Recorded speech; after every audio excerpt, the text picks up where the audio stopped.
Will the circle be unbroken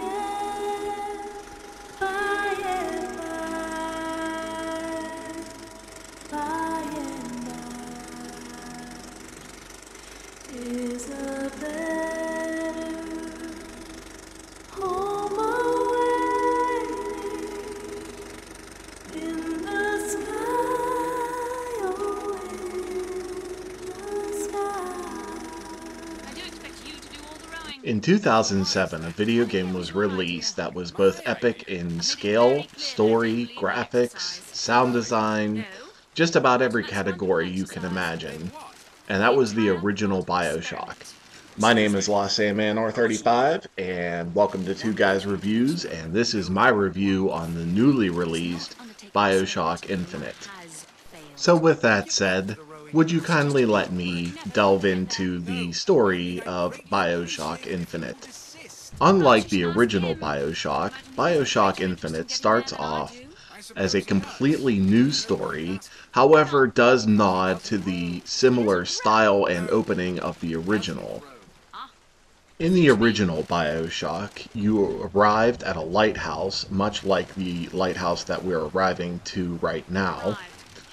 The original Bioshock took place back in the 1960s, and this takes place in 1912.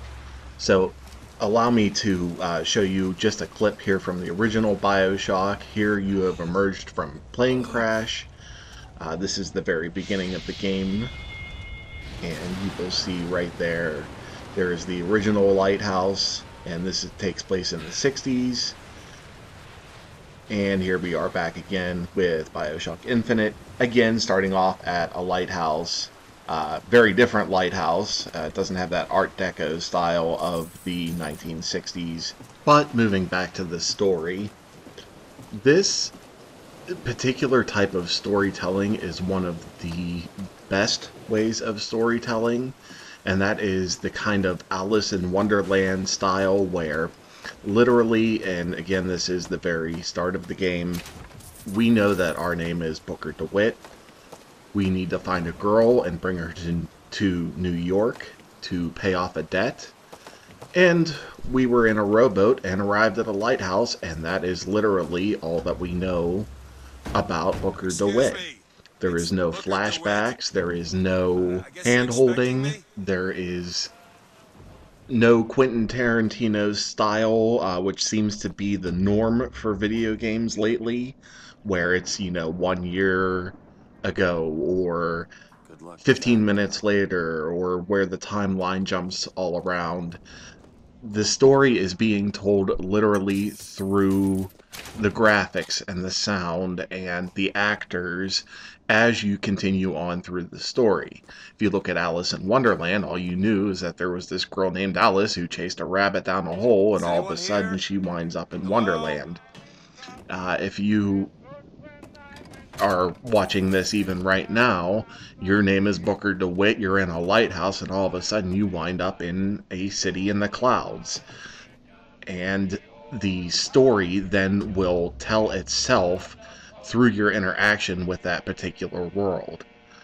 This is, in my opinion, a masterstroke, and this is the way that the original Bioshock also handled the story.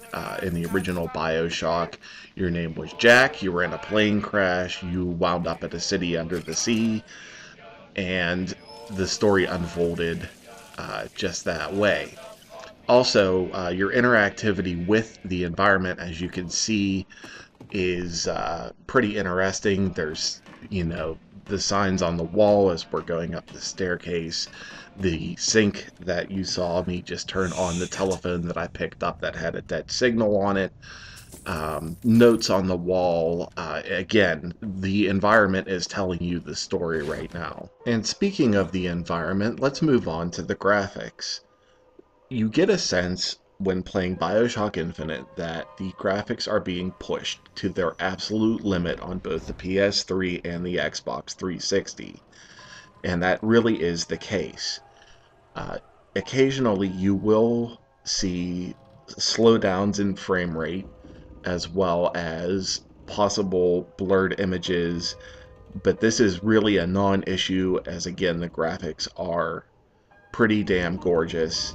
I have seen high definition footage on the PC that does show off the full potential of the Unreal Engine as a possible portal to what the next gen consoles will look like as far as graphics. Now let's move on to the gameplay. The gameplay is very similar to the very first Bioshock.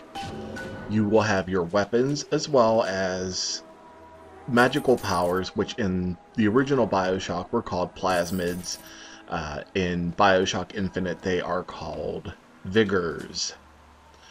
And the gameplay is very similar all the way up until a certain point when you meet Elizabeth, who is a character who remains with you pretty much through the entire game.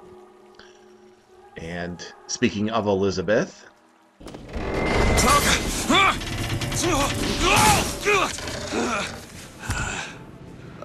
hello. that would be her. Now, she introduces a third gameplay mechanic that is both very interesting and very innovative and very cool that I will not disclose in this particular review because it's actually much cooler if you figure it out on your own. And of course, I do not want to give away any kind of spoilers as far as the story goes. Also, you are seeing the skyline mechanic, and it's also part of the skyhook mechanic, where this not only is a combat mechanic, but also serves as a way to travel from location to location within this giant city in the sky. Last but not least, before I get back to the story and start talking about what I really think of this game personally, let's talk about my favorite category besides the story, which would be sound design. The sound design is absolutely phenomenal. Everything has its creaks and groans. Every sound effect is placed exactly where it needs to be, and it really adds to the environment. Also, occasionally, as you're seeing right here, you will either run into live performers, radios, or phonographs that have songs that are being sung. Now, in the background, and I'll turn up the volume in just a moment here, if this song sounds familiar to you, that is because it is a Beach Boys song called God Only Knows, and I'll leave it to you to figure out exactly how this barbershop quartet, which is expertly performing, by the way, a great rendition of it, how the Beach Boys, which aren't even born yet in 1912, have their music out there. So I'll leave that to you to figure out.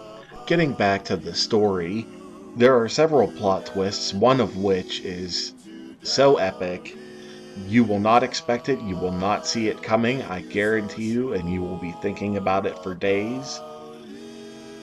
As far as the rating goes, this is the easiest 10 out of 10 I have ever given to a video game since we started this channel. This is a true masterpiece, and I would recommend this literally to anybody who owns any kind of video game system at all, no matter what they play.